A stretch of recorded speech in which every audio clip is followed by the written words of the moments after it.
Hi, now we have a question regarding second law of electrolysis that has to do with masses of substances liberated.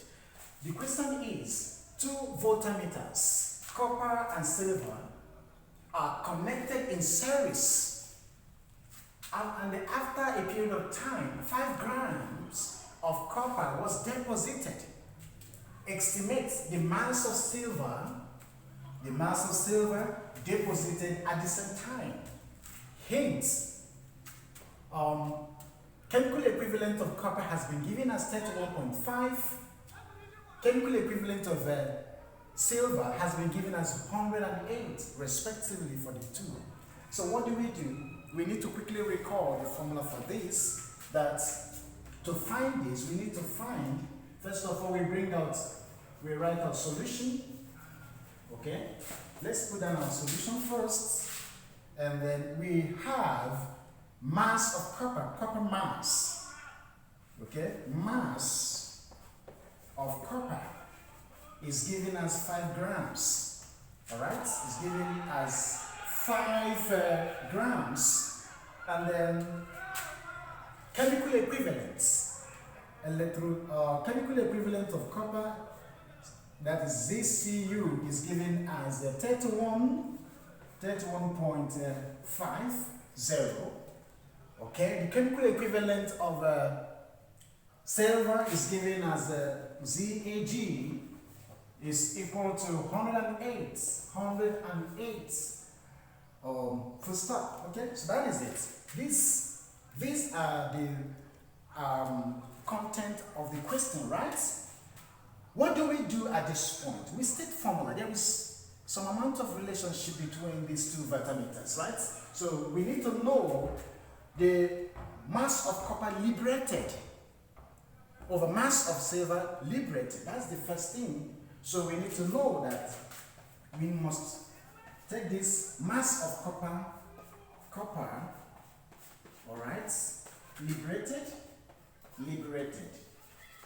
That's the first thing, over mass of silver liberated. Mass of silver, let me take chalk. Mass of silver, all right, liberated. These are things we need to first of all identify. Okay? If we have done this, then we must equate this to the chemical equivalent of copper, Cu, and then chemical equivalent of silver. So that is it. If we understand this, what do?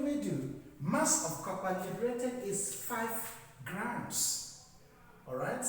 Mass of silver liberated, that's a thing. They said, look at it, estimate the mass of silver. So we're looking for mass of silver. What do? We make mass of silver the subject of this relation. So quickly, mass of silver, let's use MAG to make it shorter, is given, because that's the one we are looking for, right?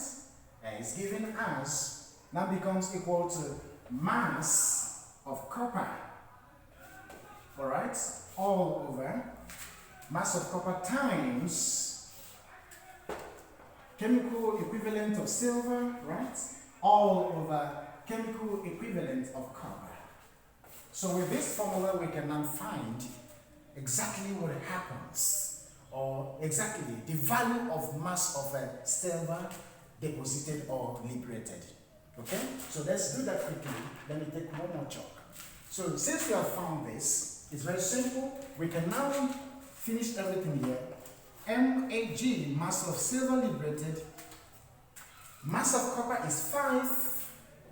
Okay, mass of copper is 5 grams times chemical equivalent of silver is 108.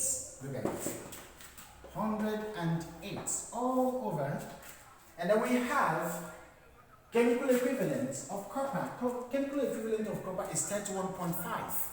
And that is exactly what we're trying to do here, is 31.50. That is it. So what do? We simplify further. If we simplify further, we have, let me take chalk.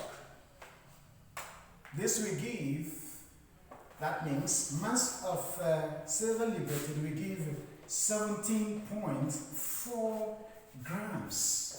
That's what it should be. So cross-check. Cross-check. We have found that the mass of silver deposited or liberated during electrolysis involving two voltameters, copper and silver, is given as 17.14 grams. That's the mass of silver deposited, okay, after the entire process has been completed. That's what it means. So this is the way to solve questions like this. Don't be scared. If any of the steps is not clear, put it in the comment section and I will take time to address it. Remember to give me some thumbs up, subscribe, and then share with your friends, networks, and students. Don't forget to put on the bell button for constant notification so that each time content like this are uploaded, you will be notified. See you there.